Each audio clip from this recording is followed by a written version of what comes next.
Music by रिधन music. Bholenath recording studio बानावर बिशुनगंज।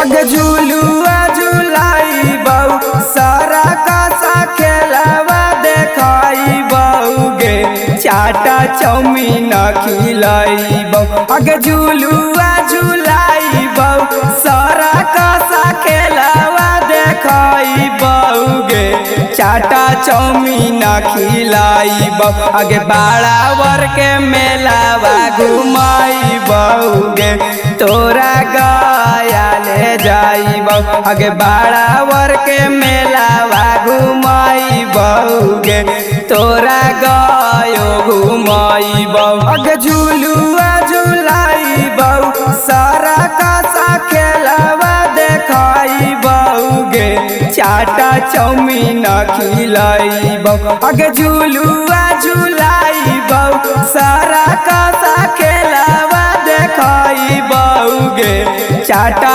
चौमीन खिलाई बहु। अगे बाड़ावर के मेलावा घुमाई बहु गे तोरा गया ले जाई बहु। अगे बाड़ावर के मेलावा घुमाई बहु गे तोरा गयो घुमाई बहु।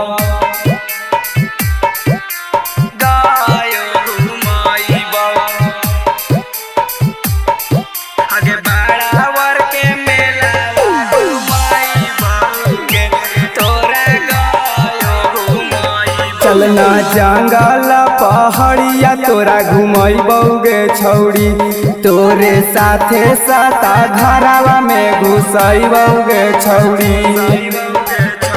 चलना जंगल पहाड़िया तोरा घुमई बहुगे छौड़ी तोरे साथे साता घरावा में घुसई बहुगे छौड़ी।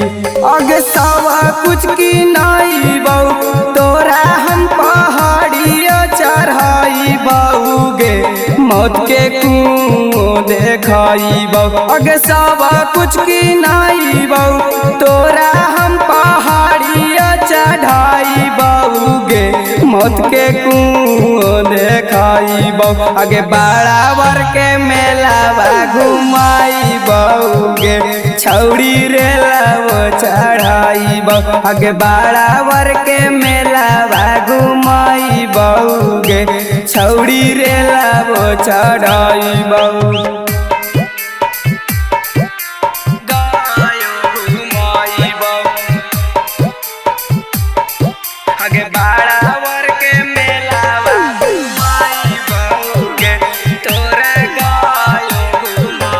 जाके पेन्हिले दिहल हमर सूट गे छौड़ी करली हो आखिरी में कजरावा लगम की उठ गे छौड़ी।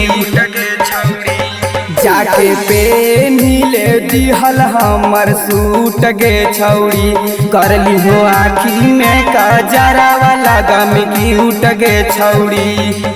अगे रंजन सौरा बाबा बैठा के चारा चकावा जाई बहु गे नहीं कुछ ला तारा साई बहु। अगे आहिरा सौरा बाबा बैठा के चारा चकावा ले जाई बहु गे नहीं कुछ ला तारा साई बहु। अगे बाड़ावर के मेलावा घुमाई बहु गे छौड़ी रे लावो चढ़ाई बहु। अगे बाड़ावर के मेलावा घुमाई बहु गे छौड़ी नवादा घुमाई बहु। भोलेनाथ रिकॉर्डिंग स्टूडियो बानावर बिशुनगंज।